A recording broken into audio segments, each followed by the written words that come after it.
Today on the Topping Show, Matt Walsh roasts Don Lemon, who says that white men are violent. A Netflix employee who celebrated the assassination of Charlie Kirk causes people to cancel their Netflix subscription.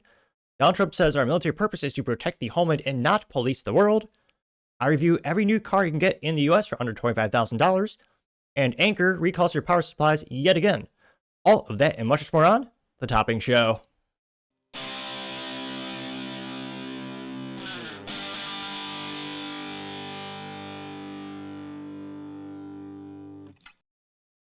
Thank you, everyone, for taking the time to tune in today. Today's episode of the Topping Show is proudly sponsored by Topping Technologies.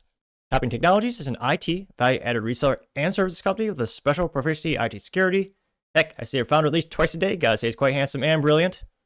Ease me, see, that's the joke. If you're an IT leader or a business owner, reach out to the team at sales@toppingtechnologies.com. Also, still giving away a free flamethrower with every IT purchase with Picatinny rail adapters to come out to any standard AR-15, like all accessories can be. Go to toppingtechnologies.com and click the flamethrower button to learn more and see me shooting a flamethrower. And lastly, try to get 6,000 subscribers by the end of the month. So if you can click that button and tell your friends and your enemies, I would greatly appreciate it. Now going over to the business part of the podcast, I review every new car you can get in the US for under $25,000. Spoiler alert, only one is worth buying. Now this brought to us thanks to Motor1.com, specifically right over there by the name of Chris Tucci. And yeah, unfortunately, a lot of them are ugly, not reliable, and yeah, only one is actually worth purchasing. So off the bat, visual disclaimer, you're going to see some god-awful, ugly-looking vehicles. Now, here we go. Oh, an ugly SUV off the bat. And again, they say, quote, every $25,000 car you can still buy in 2025. Cars are more expensive than ever, but that doesn't mean you can't find a new Chevy or Toyota models for cheap. Here you can see a couple of vehicles right there, which, yeah, spoiler, I'm also pretty skeptical that any of these will actually hit 100,000 miles, but again. Now, he says, quote, it's not news that new cars are more expensive than ever. Automakers and naysayers may point out that they've simply kept up the rate of inflation. No, but it's a little consolation when wages are certainly not. Also, they're way beyond inflation. Not to get too political, however, I shall, because automobile is one of the most regulated industries in the world. Well, the joke is no one makes a car for you, they make it for the government, and they just happen to sell it to you. Because there's more and more auto regulations around the globe every year. Thank God Trump's done some deregulation. Hopefully there'll be more with the EPA rolling back some more mandates. But since it's where every year the cost and complexity of vehicles increase, in part because of government mandates. And also, people want their new bells and whistles on cars. So they get the Bluetooth Banana Falcon feature, whatever the hell they use for cars these days. And that is also why they're becoming more expensive. Now he says, quote, despite this, there remains a small contingent of new cars that can be technically had for less than $25,000 to start, and some of them just barely meet the mark.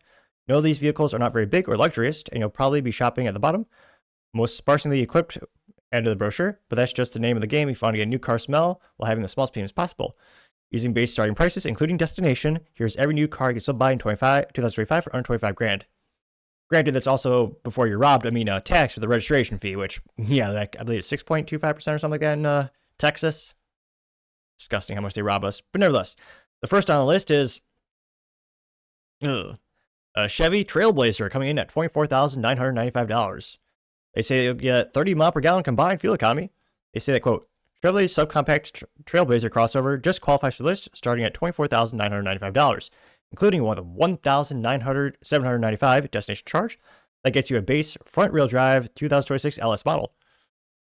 If only had the LS engine, maybe worth something. Nevertheless, they say, quote, introduced for the 2021 model year and slot under the Equinox, the Trailblazer is only the second least expensive car in the Chevrolet lineup, using a turbocharged 1.2-liter 3-cylinder engine. Jeez Louise, what is this, a BMW? Ugh. I think the i8 had the hybrid set up with the 3 cylinders in there. It's got a 3-cylinder engine. It does get 3 miles per gallon. There is a 1.3-liter available, but that bumps the price up to more than $25,000. Bar some industry catastrophic collapse, don't expect this car to stay atop list for long, as any inevitable price creep will surely put it above the mark. Probably. They also have the Jetta coming in, the Volkswagen Jetta, with a 33 mile per gallon fuel economy at $24,220 for a base 2025 trim. The Volkswagen Jetta is the only European new car that still costs less than $25,000. Notably, this only applies to the 2025 model year because VW already announced that prices will be going up thanks to the tariffs for the 2026 Jetta that will start at over $25,000. Uses a 1.5-liter turbo 4-cylinder. Well, there we go. with 158 horsepower, and 33 mile per gallon combined, which pretty pathetic that my 2018 Honda Civic Si, not to brag too much, gets about 48 mile per gallon highway and got 205 horsepower. Though with the K&N cold air intake, it's like 206 horsepower. And the K&N sticker helps, I think. Obviously kidding. Now I say, quote, using a 1.5 liter turbo for good for that horsepower, bar some finicky interior controls. It's mostly a well executed car, but it's also one I can constantly struggle to find a strong use case for unless you happen to look at the badges, and frankly, I'm surprised it's still around. Now we get to the visual disclaimer. You're going to see some bad cars here. The Nissan Kick, which is a Nissan SUV coming at $23,925. Which I would argue is $20,000 more than you should pay for it, but nevertheless, they say it's got 31 mile per gallon. For this similarly, can't speak today. Enunciation is sometimes lost on me. Compact and practical crossover. It's a bit more agreeably designed. Recently redesigned Nissan Kick starts at $23,925. That's for the base trim, front-wheel drive. It's called the S trim. And they say only 2026 Kicks available under 25 grand. It's Nissan's subcompact crossover underwent a big recent glow up, and its power remains small. Got a 7-inch touchscreen. Great, something else that will break. Standard. And 141 horsepower. A 2-liter 4-cylinder gets 31 mile per gallon combined. The most interesting thing about it, although, is that it kind of looks like a running shoe. Maybe that's why it's called that, which I suppose if you're inebriated, it might look like a New Balance. Maybe. Now, spoiler alert, didn't save the best for last. This is the only one worth buying. Toyota Corolla, which, boring, but reliable. Toyota comes in at $23,920. Also the best car ever made in terms of, well, most successful car ever sold in history in terms of the number of units sold. Fun fact of the day. They say, quote, likely the car on the list that's the last and longest, the Toyota Corolla can still be had for less than $25,000. The base non-hybrid, which is what you want, 2026 LE sedan starting at $23,920 after the $1,195 destination charge. Opting for the hybrid or hatchback pushes it above the $25,000 mark, which, again, the dumbest thing you can ever buy, I believe, for right now, is a hybrid. Because they're more expensive, more complex, hard to maintain. And oh yeah, when the batteries are dead, within about maybe 10 years, have fun spending thousands upon thousands, like $10,000 plus for a damn battery. If you can find the replacement part, which, like maintaining a smartphone after 10 years, yeah, I can't but think most of these end up as junk on the road because the actual cost to replace the battery exceeds the value of the vehicle. That's why, they're poo-pooing on this for having, it's not the hybrid, it's only the gas one. That's the one you want. That's a Toyota that will last 400,000 miles as tough as nails. Now, granted, it's disappointing that in this configuration, it's an automatic transmission. Ugh. If I had to get, if I had to get an automatic transmission car, I think I'd probably rather walk instead. Again, this is the one where, they've gotten better at the styling. It doesn't look terrible. But yeah, it's kind of bland, it's boring, but again, gas engine, Toyota, darn near bulletproof. This is the one that'll last you the longest amount of time, longest amount of miles. And for that price point, this is my pick for the list. Now, continuing, you're going to see Hyundai Elantra, which, I guess some people might appreciate the origami look. The doors look like they've been punched in. It's quite angular. Now they say, quote, the Hyundai Elantra starts at $23,370. The combined fuel economy at 36 mile per gallon. They say, quote, serving as the Toyota Corolla's techier, slightly cheaper rival, the Hyundai Elantra starts at $23,370. Including $1,245 for destination. Jeez Louise, those destination charges are getting abhorrent. Over $1,000 to transport this thing? I know a guy for $200 I put on his trailer, get it anywhere you want, no questions asked. No, just kidding, kind of. Now, they say, quote, that buys you the base 2025 SC, but a smarter play, they say, will probably be the $24,495 SEL Sport that gets you a lot of niceties. Apparently is a word. Like the same wheels found on the Limited while staying under $25,000. Hyundai makes a Elantra hybrid. Starts at $26,695 to start. The gas Elantra isn't inefficient in its own right, although it uses a 2-liter 4-cylinder engine, ekes out 36 miles per gallon and 147 horsepower. We also have a Kia A4. Interesting name.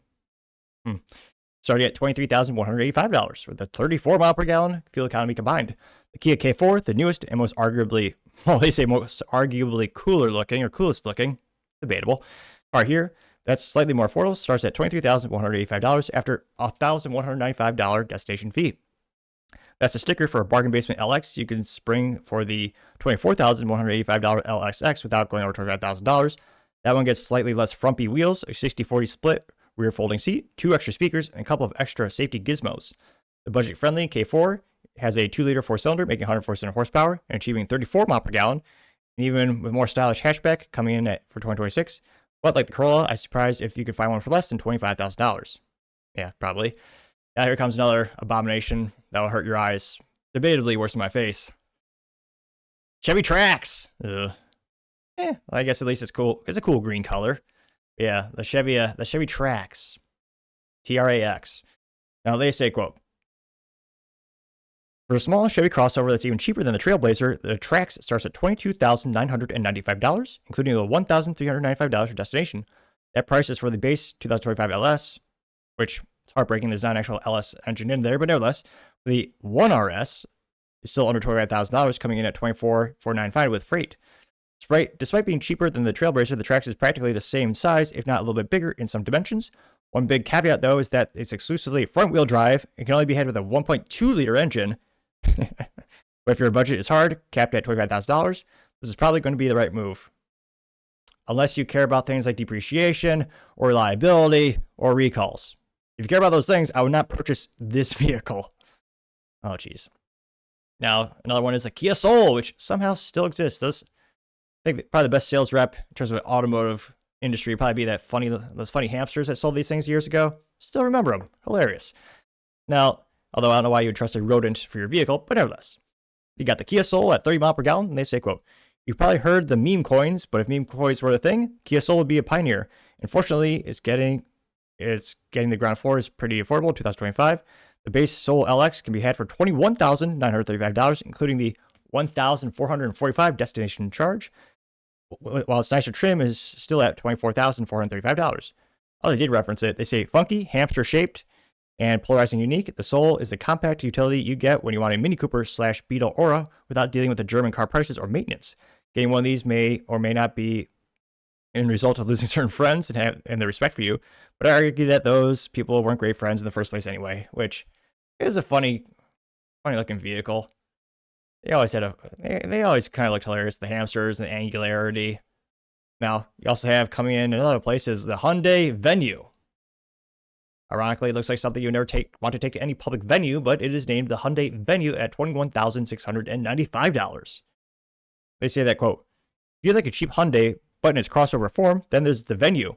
It starts very low at $21,695 for the base model, SE, but still qualifies for the list, even if you go for the top trim at $24,945 limited model with LED headlights, and heated seats. One of the only cars here to stay under $25,000 in this nicest trim. Whichever Venue you choose, might be a pun intended, you'll find a 1.6-liter 4-cylinder, making a modest 121 horsepower, good for 31 combined mile per gallon. Perhaps the most interesting part of owning this car, however, is the opportunity to make endless Where's the Venue jokes, dad style, which, yeah, I guess that would be the only silver lining to buying that vehicle. Now you also have the Nissan Sentra. Oh, jeez. At $21,595, or $90, sorry. They say spend a little less money on Nissan while sacrificing a little ground clearance, and you get the Sentra. A base 2025 Sentra S starts at $21,590, including the $1,245 destination charge. The mid-tier SV remains sub $25,000, listing for $23,535. We should note that these prices are for the outgoing 2025 Sentra, not the snazzy brand new one up that they just revealed. Pricing for that is to be determined, but we expect that to be above $25,000, which, yes, this is well under $25,000. However, it is also a Nissan. So let's just say the grenade is kind of like a ticking time bomb, or rather the transmission is like a grenade or ticking time bomb. And yeah. However, if you got bad credit, Nissan credit will, if you have a Pulse, they'll get you approved. So I guess the silver lining is anyone could get this vehicle. Not that I recommend that. You also have the Nissan Versa at $18,435, which, yeah, that is by far the cheapest and impressive. Sub $20K in $2025. Now, they say, quote, you can't talk about affordable new cars without mentioning the Nissan Versa, the cheapest new car in America today. Its lone sub $20,000 ride, still on sale with a starting price of $18,435 for a base Model S, including the $1,245 for destination fee. The top SR trim still comes under 25 G's, rocking a sticker of just $22,435. As cars go, its 35 mile per gallon Versa is as basic as they come. Sadly, America's cheapest car won't be around much longer because Nissan is discontinuing it after 2025. With it gone, the cheap car mantle will go to the Sentra, but it's unclear to see how much of a price bump the new one will come up with. Which, yeah, and again, it is. I don't know if they're losing money on that, but it is impressive, nevertheless, in 2025 to have a new car for under $20,000. That is insane. It's very impressive from a manufacturing perspective. They get the cost per unit down for all the components. That is very impressive. It used to be the Mitsubishi Mirage, which ironically, you probably would hope it's a Mirage. You don't actually own the vehicle. It's just a Mirage, obviously pun intended there. And people made fun of that vehicle because it's the cheapest new car you can get. Now, I think it's like 18 grand. Actually, no. There's some people who got for like 16 grand new. Like, that was cheap.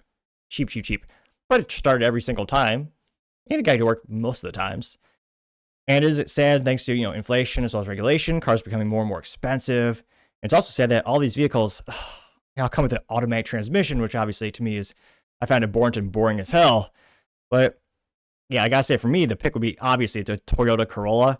It looks pretty, it looks better than the competition, I would argue. More importantly, it's just it's a fun little simple car.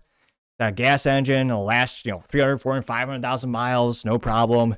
And unlike pretty much everything else on this list, there won't be half as many recalls if you go with the Toyota Corolla. So again, it'd be boring for me to drive. I'd probably rather walk versus, an automatic transmission vehicle. But let me know if all these picks or all these vehicles, which one do you choose if you had to get a new car under $25,000? Let me know your thoughts, because as always, be fascinated to hear what you have to say. I'm going to go over to the cultural part of our podcast. Yeah, Matt Walsh roasting Don Lemon, who's claiming that white men are violent. This brought us thanks to Matt Walsh, who's actually credited to End Wokeness. And Don Lemon, well, I was about to make a joke about, we'll hear what he has to say, but I'm sure he backs it up with facts, logic, or reason. Obviously, Don Lemon does not, but we'll hear what Matt Walsh is responding to before we go to the response. This is Don Lemon wearing a t-shirt, apparently on his show, The Don Lemon Show. Men who look like you, men who vote like you, and men who sound like you. White men, something is broken. Something is cracked deep inside when so many of you believe the answer to fear, to loss, to change is violence. Are you listening to me? I hope I'm saying it loud enough for the people in the back. What a moron. Don Lemon. What a stupid name. And he does not even have a lemon tree in the background. This guy's a multimillionaire. You can't get a cute little lemon tree for display. It's almost as dumb as having someone like topping the pizza down the background.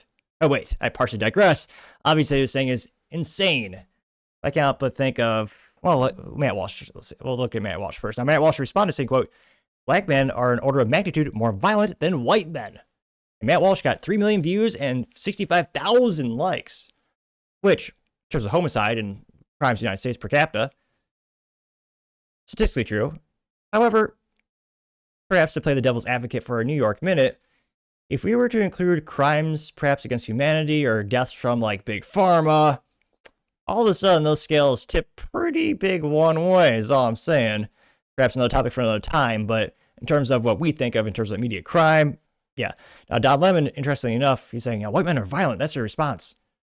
I can't but think one of the perfect examples where you have the juxtaposition of two responses. Again, this is not all people by categories, but in terms of mass, in terms of generalization, as we try to make a generalization, well, look at the BLM riots, where people were so angry that a lifetime career drug addict who robbed a pregnant woman at gunpoint, who tried to use counterfeit money, died from an overdose. There was $2 billion in property loss and dozens of people who were passed away. They died because of those riots. $2 billion. And in terms of politics and culture, in terms of making things black and white, a lot of people would say on average, the BLM were mostly, liberal white women and African American were rioting on average. And that was their response. Look at one of the biggest polarization. That was one of the biggest polarizing topics we've seen culturally in the United States in probably 10 years. And another one, very recently, the assassination of Charlie Kirk. which again, I think he affected everyone of all nationalities, of all cultures, even around the globe. There's so many people who came out and prayed for him. And what was the response then? There were a lot at the Charlie Kirk Memorial, a lot of white folks in the crowd. What did they do? They prayed. They had vigils. They comforted each other. Can you name a single city that was burned to the ground because of the assassination of Charlie Kirk? Again, there are white violent people out there, obviously. But when Don Lemon is trying to make these absurd generalizations, yeah, this is not the case. Yeah, we saw prayer, people comforted each other, regular people going to church. Again, there are a lot of violent people out there. I think the goal would be, how do we talk about culturally, how do we get less violent people? Personally, I'm a big fan of fighting for, metaphorically, and actually maintain the nuclear family. When you look at, who is the people who are committing a lot of the crimes, a lot of them have absentee fathers. And that, in terms of absentee fathers, that rate has increased exponentially ever since the U.S. government started to incentivize it. In every community, Asian, white, African-American, Hispanic, every community had an increase of single motherhood rate in the United States after the government started to incentivize it. Which, again, you could say it was good intentions. Age-old saying is, the road to hell is paved with good intentions. Conspiratorially, I almost wonder if the government did that so that you have more people dependent on the system. Won't be all around possibilities. Our government's done some terrible things throughout history, obviously. But perhaps I'm alone in this analysis. Maybe everyone is saying Don Lemon is right. Him and his silly name. Without having a lemon tree in back. I mean, come on. How does he not lean into the pun? Pathetic, Don. And he's wearing a t-shirt on a talk show? How casual is that? Too casual, obviously. As we know, all good men suit up, always. You look better. You look the best. Granted, I'm not a fashion aficionado. I just bought one suit and wear it every day, but nevertheless. For the comment section, one of the first ones comes to us, thanks to ALX, saying, quote, I think he may have a fight with someone last night and he's taking out on the show. There's a Don Lemon and his husband, where, if you don't know, his husband is a white man. They got 333 likes. The conservative alternative says, quote, even black women commit more murders than white men. Don should put this up the statistics book. Now, this claims to be FBI National Incident-Based Reporting System of 2021. And it says white male murders per 1,000 was 3.5. Hispanic male murders per 1,000 was 11.9. Black male murders per 100,000 was 64.4. White female murders per 100,000 were 0.4. Hispanic female murders per 100,000 were 2.1. Black female murders per 100,000 was 5.8. And that got 252 likes. But again, what about that Swedish guy from Big Pharma? I'm only partially kidding, but yeah, we never really talk about the Bayer family or anything like that. But nevertheless, Paul Zupa says, quote, that's just a statistical fact, getting 29 likes. Emal Strong says, not all black people. These people are too stupid to understand per capita, getting 143 likes. I Love American News says, say her name. It was, the Ukrainian refugee who was just riding the public transit was stabbed to death, getting 356 likes. Is he ratioed? No. Y'all also have Mrs. B saying interracial violent crime 2018. And white on black came in at 59,778 incidents. And black on white at 547,000. Black on Hispanic, 112,000. White on Hispanic, 207,000. Hispanic on white, 365,000. Hispanic on black, 44,551. They say it's from the Bureau of Justice Statistics National Crime Victimization Survey in 2018, Table 4, getting 640 likes. Mrs. B says, the biggest terror threat to America is my new white husband, is Don Lemon. There's a picture of him and his husband with 4 dogs. Also a picture of him and his husband on the beach, getting 105 likes. This statistic is going wrong, but I'm going to take it with a grain of salt because they don't cite where the statistic is coming from. And this is from Mona Knows. Yeah. And she says, quote, black males are 6.5% of the population. They say 94% cannot read proficiently at 18, 62% don't work full time, 72% illegitimacy of the rate, 33% convicted felons, 50% male prison population, commit 60% of the world of the murders.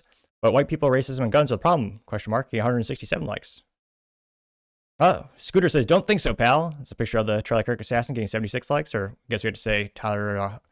It's a alleged assassin. You also have Dingleberry has Voldemort from Harry Potter, says Abra per capita, getting 497 likes.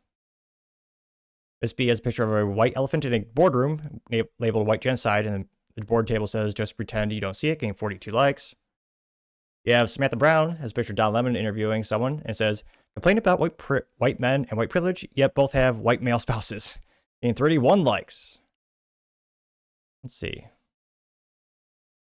A lot more people talking about per capita memes.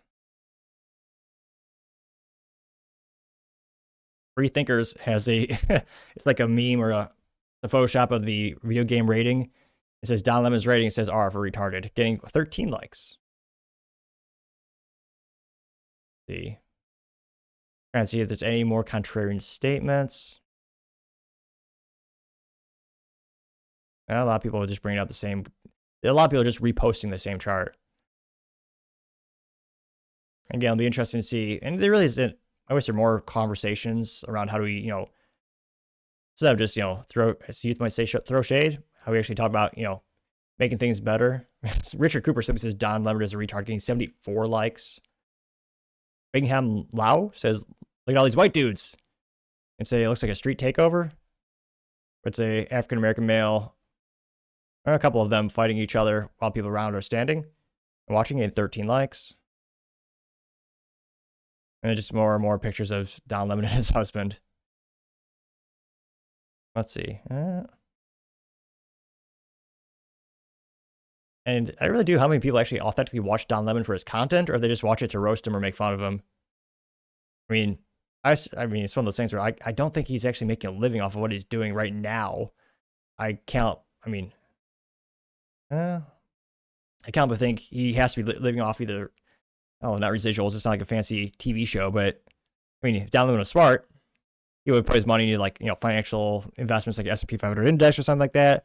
So by the time he's at his age now, he's just living off the dividends in theory. Then he can do a show at a loss. I'm guessing that's what he's doing. I also have a contrarian statement. Maybe a girl. Profile is a California state Senate candidate. All right, and she says, quote, most mass shooters in the United States are cisgender, heterosexual white men who are U.S. citizens, getting 12 likes. 11 likes? Went down like a bad stock. Interesting. Let's see. It's one response. No likes, but it's one response. I'll read it from Anton Caridian, saying, quote, most mass shooters have a long history of abusing cannabis. Marijuana is the answer as to why we have so much deranged crime over the last few decades. The reputation in the 19th century in India, Egypt, and Mexico is that it was involved in crazy violence. They were right. Which, because of those mass shooters, another thing that no one is talking about, how many of them are on SSRIs? How many of them are on substances from Big Pharma? The rate is not zero. That's something I think we should definitely look into. Let's see. Oh yeah, not too many more. A lot of people just calling him an idiot or a racist. Salt T says, Dom talks emotions, Matt brings receipts, getting 16 likes. Well, here we go. Wow Facts says, let's put this to the test. Let's see. Conquest and colonization of Americas, wiping out indigenous populations through war, disease, and forced displacement. Transatlantic slave trade, colorization of Australia. Disposition and near destruction of Aboriginal people. Colonization of Africa. Land seizures, exploitation, brutalities like the Congo Free State under Belgium. Colonization of Asia and Pacific Island. Cultural genocide of Native Americans. World War I, II, and III. My clock out. It's not World War III yet. It seems to be getting there. But he says, compared to Black America people, and he's racist of him. He actually quotes gang banging. He got 210 likes, though. It's one of those liked comments. I had to scroll to find a contrarian comment, but we found it. Was he ratioed? Guy says, you don't really get brownie points for not doing something you're incapable of doing. You're judged more by the power you have and what you do when you have it. All this is worse when done to this day by sub-Sahara Africans. Getting 9 likes. Nissan, I don't think it's a car company, says, quote, I think it's unfair to use government-sponsored warfare as evidence of violence. Some societies lack the capacity for large industrialized levels of war. It doesn't prove they wouldn't be less violent. For example, parts of Pompeo, New Guinea, have an insane amount of tribal violence, getting 5 likes. Going back to the main comments section. Let's see. A lot more racist comments I don't feel like reading today. But But let me know your comments. I can't. Don Lemon has to be losing money at this point. Has to be, right? But, let me know your thoughts, because as always, be fascinated to hear what you have to say. Other interesting cultural news, you have a Netflix employee celebrating Charlie Kirk's death, causing people to cancel their Netflix subscription, which, how have people not done that already? You're spending a crap load of money for your mediocre content. We have free awesome content like the Topping Show on Rumble and the YouTube and Spotify and Apple Podcast for free or best offer. I'm kidding. You just pay me with a like. If you like the video, that's all I need. Or comment. Or tell your friends. Or an enemy. Your enemies might be so enamored and impressed by your choice in podcast material, your enemies then become your friends. Or they hate me so much that your enemies think you're terrible, and then they becomes a physical altercation. Either way, makes for a funny story. So why the heck not? Tell your enemies as well. Now, this is brought to us thanks to Matt Van Swol, who's responding to one of the Netflix employees. This Netflix employee credited to Libs of TikTok for finding this out. And she says, quote, "You'll never guess who the creator of the show is. His pronouns are he, they, LGBTQ blue sky fan who mocked Charlie Kirk's murder and called him a Nazi. Is anyone surprised?" And, interestingly enough, he does not have a cow ring, so you might not know he's a leftist right off the bat. He looks kind of androgynous, though. Now, he says, quote, and again, this is from his X profile, Blue Sky profile, I suppose. Sorry, a little pop up there. Now he says, quote, "Why the F are you even commenting on this, dickhead? Bad grammar, also abomination." So his mind is rotten and his grammar, nevertheless. Now he says, quote, "Why the F are you even commenting on this, dickhead? You sympathy for any of the families being slaughtered by your ass, but a random Nazi gets shot in a public statement? You're an effing evil shit." Which is kind of par for the course, your average interaction on Blue Sky.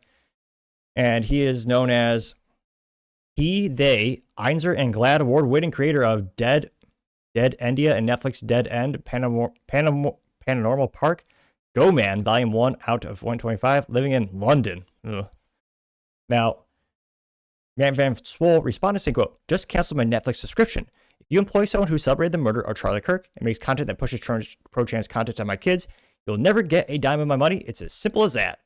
And he actually, when he canceled Netflix, they asked you, he said, other. And his reason he wrote in was, Hamish Steele celebrating Charlie Kirk's murder. And he got 8.5 million views and 42,000 likes. Reason number 9,738,435,007 do not pay for Netflix.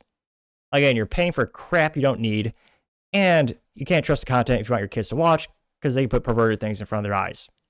This is why I'm a big fan. If I ever am privileged to the point of having children in my life, they're not watching the Netflix or any streaming service for that matter. They'd be watching things like, well, might dust them off a little bit, but VHS tapes and DVDs. Because guess what? Not only do you own that versus subscription, you don't own anything. Not only do you own that actual media, but it cannot be altered, can be updated or perversed or destroyed. Also, more artistic, you can't destroy it, George Lucas. How many times is he going to edit the damn Star Wars things? Yeah, it's another annoyance for another time. But yeah, you own the material, and you can preview the material to make sure it is child-friendly, which Lord knows these days, you cannot trust any of these media companies to make anything child-appropriate, obviously. And that's why I'm a big fan of physical media. You own it, and you can actually preview it appropriately before you introduce it to your children, and it's not going to destroy their minds or destroy their innocence. And yeah, I can't believe anyone conservative is still paying for Netflix, but that's beyond me. And it makes sense. Got 8.5 million views as well as 42,000 likes. Oh, I thought it could be the one more to get to 43,000. One of the first comments comes to us thanks to Sean Hendricks. Simply says, "Done." And it's a screenshot of him canceling his Netflix. Matt Van Swol says, "This is the way." Getting 1.7 thousand likes. Nick Sorter brings up a good point. He says, quote, "Who actually watches Netflix at this point? It's a bunch of woke garbage. Is a bunch of chronically unemployed leftists in LA or something?" Getting 1.1 thousand likes. Yeah. Again, this is the streaming platform that had a video on children being. It was one of the most inappropriate things about that could be done to children in the model. It's a terror. There's no. Yeah, it's one of those immoral companies out there. I don't want to get into it. Also have Show Me the Data. Showing their screenshot of their Netflix being canceled, getting 377 likes. Paul Zupa says, quote, can't wait to see Netflix stock tomorrow, getting 83 likes. American Pop Bear says, quote, everyone should cancel based on this and so many other issues with Netflix, getting 197 likes. 214 likes, going up like good stock. W.A. McCarthy screenshotted their reason as to why they canceled Netflix and says, quote, Netflix employees degrading Charlie, getting 1.1 thousand likes. Hood Flood says, canceled when they tried to do this crap, never touched it again. It's, yeah, that was a very inappropriate Netflix show called Cuties. And it's, yeah, very underage girls doing adult themed things and being models. It is terrible. Getting 757 likes. You also have a screenshot from Andre Sardau. Says adios, and his screenshot is Netflix being canceled, getting 398 likes. Hamish the Nectar saying the same, getting 325 likes. D.A. Hank says done, says Hemish Steele celebrating Charlie, getting 309 likes. Let's see here. Raj simply says you don't get assassinated for lying. It's a picture of Charlie Kirk. So there's JFK, Martin Luther King Jr. getting 397 likes. Which, yeah, I don't know who's still paying for Netflix. I've never paid for it. Mr. Lee says canceled Netflix, gained 334 likes. I Love American News says, quote, Susan Rice and Obama's ruined Netflix. This picture of Mr. Bean, it says Netflix waiting for the conflict to end so they can make a violent movie about a black Iranian guy who falls in love with a transgender Israeli soldier. Gained 323 likes. Let's see. A lot of people literally just typing the same thing, saying that's why they're canceling it. Raj also has a meme. It says, quote, we live in a time when intelligent people are being silenced so that stupid people will be offended, to gain 390 likes. Now, oh, what is this? Yeah, someone is obviously photoshopped of a picture of Netflix stock crashing, which again, I'm actually astonished how many conservative people still watch Netflix or pay for it. Again, a lot of people, again, it's anecdotally, scrolling down, it might be 100 people canceling. Realistically, I don't think that's enough where,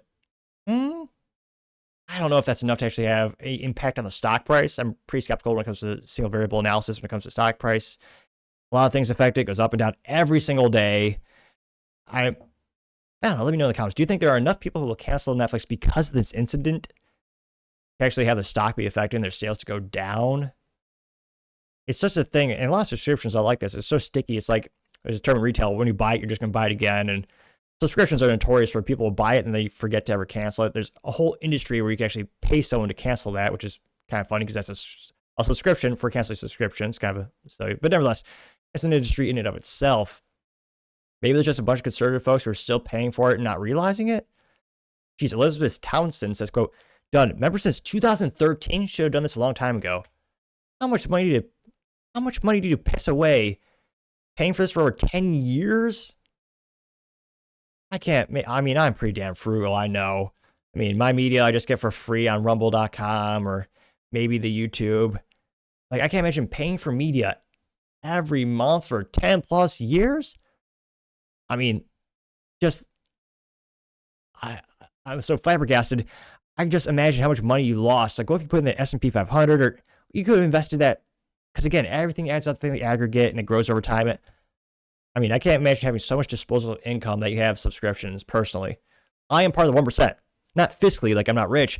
I'm part of the 1% of Americans who do not have Amazon Prime. I pride myself on that. I'm only kidding. Maybe I know not 99% of Americans have Amazon.com and their subscription there with the Prime. But let me know. Again, there's a lot of comments here about people screenshotting when they're canceling their subscriptions. And let me know, do you think there are enough people canceling where it could actually... Right here, I'm 1776. Perfectly encapsulates my ideal. He says, after Cuties, why the F would you still have a Netflix account? Getting 35 likes, which, exactly. That's why I'm kind of skeptical to think it would really actually have any impact on their business, but let me know your thoughts, because as always, be fascinated to hear what you have to say. Going over to the political part podcast, you have Donald Trump saying that our troops are to protect the homeland, not to police the world. Now, this is talked to us thanks to clandestine, and he claims, or he says, quote, this is 100% happening. Trump said that the military's core mission is supposed to be defending the homeland, not policing the globe. He then says we are under an invasion from within, but uniformless domestic enemy. He says Trump is going to use the U.S. military to save the republic. It's credited to Fox News, which is somehow still in business. It blows my mind. This is Donald Trump speaking. Defending the homeland is the military's first and most important priority. That's what it is. Only in recent decades did politicians somehow come to believe that our job is to police the far reaches of Kenya and Somalia, while America is under invasion from within. We're under invasion from within. No different than a foreign enemy, but more difficult in many ways because they don't wear uniforms. At least when they're wearing a uniform, you can take them out. These people don't have uniforms. But we are under invasion from within. We're stopping it very quickly. And that's what he says, and hopefully he goes through with it. I'm pretty skeptical. Again, the U.S. has had this interventionist policy for decades, and I suppose I understand the logic, especially after World War II. Basically, there's no one to protect the trade routes. And I understand the business perspective of the U.S. had a job of rebuilding the world. We're basically the only civilized society that wasn't bombed to crap, that actually had a capacity to manufacture things, and had a military that was worth something. And yeah, I mean, it's part of our job for years to, police the world, make sure you have international trade, which again is very important for business. But it's gotten to the point where, I mean, we've lost so many soldiers and so many tax dollars on things that will in no way ever affect a U.S. taxpayer. I mean, it was great to see U.S. Marines guarding the southern border and having Trump take the traditional, more of the traditional military. Obviously, we had border patrol, but having our military actually guarding the southern border when he first took over. I mean, so many people are so shocked. I was glad to see it. About time. It's overdue. And I think, now, granted, there are a lot of rhinos who love nothing more than trying to spread democracy across the globe, which I don't know if that's just to fill their pockets because they get money because they buy stocks in defense contracting companies, or it's for altruistic reasons. And they do honestly believe that we can help other countries by introducing them to American cultural values. I mean, I don't know, maybe it's like Archer, little column A, little column B. But again, it's very rarely worked in terms of we go overseas, we get involved, and that country is a lot better. I mean, perhaps the best example might be with us helping Japan. I mean, after World War II, in terms of their manufacturing, the research and innovation, I mean, they became one of the most advanced countries on the planet. I mean, just consumer products that people know, I mean, off the top of the bat, I mean, shoot, just look at Sony, one of the best products in history. I mean, some of the biggest tech revolutions on the planet. A lot of people don't realize we occupy a lot of these countries as they're rebuilding as well. And it's an instance where, though, I think a lot of Americans are fed up with it. I think politically speaking, a lot of people are seeing that, looking at a debt clock, $37 trillion because Democrats and Republicans. They're wondering, why are we spending trillions of dollars overseas, places we do not do business with, to places who are not our allies? What the hell's the point?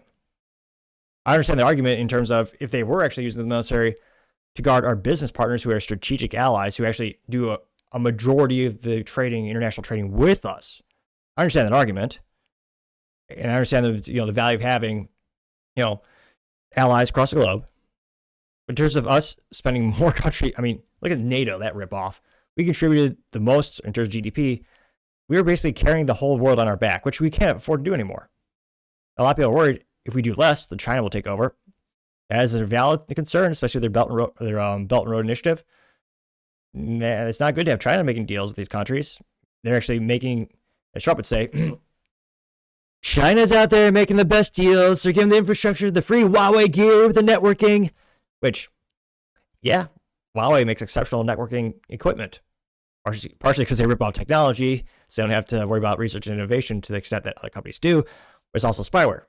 So China's going to those other countries, making deals with them, laying down the infrastructure, and now they're indebted to China because they got all that stuff. The U.S., we just give shit away for free to prop up the value of the U.S. dollar. A lot of people wonder, like, why do we give money away to all these countries you can't pronounce or don't even do business with us? Well, so that you give give money to these countries, then they're going to spend that money. That was one of the reasons the U.S. dollar used to be worth something.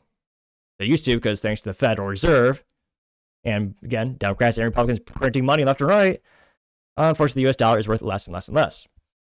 I mean, if we actually make it so we actually have more of a gain when we were doing those deals, that might make more sense. But for decades, they're just giving crap away and having our soldiers die in some godforsaken country. For what? Look at Afghanistan and Iraq. What? Just for us to leave and the Taliban to immediately take over? I think that woke a lot of people up, and a lot of people are becoming more and more. They want interventionalism. Can't pronounce things today. Interventionalism anymore. Again, click that subscribe button when I first started the show. No one tuned in. Well, maybe family and friend, and I had no subscribers. But as I got more subscribers, I've become slightly better at speaking. And I used to speak faster than Ben Shapiro and more awkwardly than Joe Biden trying to come upstairs. But as I slowly but surely gained more subscribers, I gotten better at speaking, which fuels my theory. The more people that click that subscribe button, the better I'll get at speaking. And someday, making the entire episode speaking perfectly and articulately. Someday. So don't forget to click that button and tell your friends and your enemies. Your enemies might be so enamored and impressed by your choice in podcast material, they then become your friends. Or they hate you so much because they find me visually disgusting that they then become greater enemies and becomes a physical altercation. So probably shouldn't recommend it. Either way, make for a funny story, so why not give it out? So again, click that button. I greatly appreciate it. And I do think we have more and more people are coming to the idea that we should be more isolationist. Again, one of the biggest issues in my life for decades had been the U.S. southern border, as well as the northern border. Got guarded from the sneaky Canadians. Make sure they don't bring some disgusting substances like Tim Hortons coffee. But in all seriousness, that is another threat vector where there are bad things coming from the northern border as well. Not to the extent as the southern, but still. About 100,000 Americans that die every year of a fentanyl overdose. The actual substances are manufactured in China. But the end product is made in Mexico, then smuggled in here. So I think a lot of people are starting to think, maybe we do need more of an isolationist policy. Maybe we do need to put more resource allocation of our troops on the southern border. Maybe we need to worry about the 10 to 20 million illegals that are here that some are legitimate security concerns. You have sleeper cells all over the United States. Maybe we actually go after Antifa, who's literally burning down buildings and causing people, literally taking people's lives in the United States. Maybe we start looking after that a little bit. So I'm just so pessimistic. I hope this is true because I think it'd be a lot of benefits to have more of an isolation policy for a while again, still having business deals with our strategic partners. But we've heard this before. And a lot of rhinos, they are very, very, very pro-war. And a lot of Democrats are as well. Kind of like Big Pharma. A lot of people make money off that. You debate more Democrats than Republicans, especially with Bernie Sanders. But again, Republicans make a crap load of money off that as well. So I don't know, maybe I'm overly pessimistic today, but I'm pretty skeptical if we actually do see a major shift in military policy. And again, for certain allies, I think it makes sense. Again, like Taiwan, just national security alone from them being the main area of semiconductor manufacturing, advanced semiconductor manufacturing. I know there's not, it's kind of an opaque policy, kind of the allure of the mystery. I understand that strategy or that position or that argument that, if you don't say what you're going to do, the enemies might be more scared. Personally, I think a good show of force is also an effective strategy. The whole world is so dependent on Taiwan for all the semiconductors. I would almost say just have Delta Force and the SEAL Team 6, have all the baddest SOBs, put some of them there and guard it like a hawk. Show that just call up Lockheed Martin, Northrop Grumman, General Dynamics, be like, hey boys, I know you got the biggest, baddest planes out there.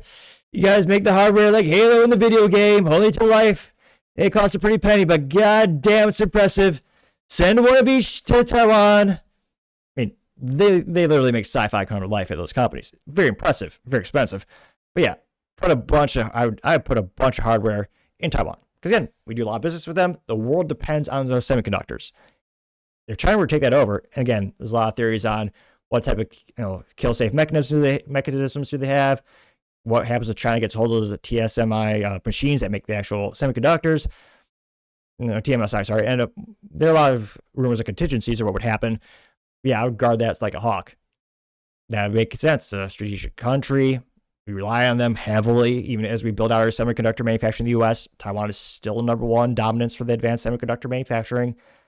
That makes sense. I think the average American would say, okay, that strategically makes sense. Still don't spend, trillions of dollars on that. Now, in the comment section, again, this got about 370,000 views and 21,000 likes. The first one comes to us thanks to Stephen Jones Jeeping, saying, quote, LFG, and says exactly what I voted for. God bless America, getting 133 likes. Let's see. Red Baron says, good. House divided cannot stand. It says, quote, House where half the population stands for mass migration, killing babies, generalization, money printing, and anti-free speech, anti-police, anti-male, anti-woman, anti-white, and anti-Christian are in serious trouble. And here's a, let's see, he has a screenshot of Charlie Kirk as well. And Charlie Kirk said, the current Democrat platform, mass migration, dirty cities, men and women's sports, baby killing, high taxes, inflationary spending, anti-police, anti-male, anti-women, anti-white, anti-American, pro-foreign, pro-gangbanger, pro-Hamas. He also has a quote from Thomas Paine. He says, quote, we shall have no real hope to survive the enemies arranged against us until we hang the traitors lurking among us. Getting 79 likes. That being said, again, Republicans print a shitload of money as well. Pardon the French. But again, every time anyone seems to get in power, left or right, they just seem to tell the Fed, hey, let's get a shitload of money out there. Just print more money, devalue the dollar, destroy people's savings. Again, the big beautiful bill, as much as I do like some parts of it, especially the part that gets rid of the tax for the NFA Act of 1934 for the fun things like suppressors, short-barreled rifles, short-barreled shotguns, machine guns, destructive devices. It's nice that the tax dollar is now zero instead of the $200 that it was when it passed in 1934. There's some good things in the big beautiful bill. However, it did cost us money and it did raise the deficit yet again.